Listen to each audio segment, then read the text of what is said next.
ngipin ni Ula, nanganganak ng pera. Ilang araw na yan nakalimutan niya.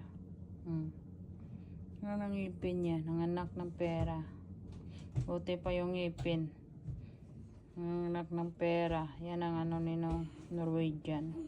Pag maano yung ngipin, nabunot, lagay sa baso at saka tubig, kinabukasan, nanganganak na ng pera. Ay, hanip na yan, oh. Lucky na mga bata dito. Depende magkano ilagay mo. Huwag mo kalimutan kasi kinabukasan, hanuin nila. Tingnan. Kaya ngipin, lang araw na yan, nagkalimutan niya. Yan ang ngipin dito sa Norway. Ang ngipin sa Norway nanganganak ng pera. Kaya anuhin nyo na rin. I-try nyo rin. Baka manganak yung ngipin nyo ng pera. Madami yan. Gold, oh. Tingnan nyo nga. Gold pa. Ang pera is gold.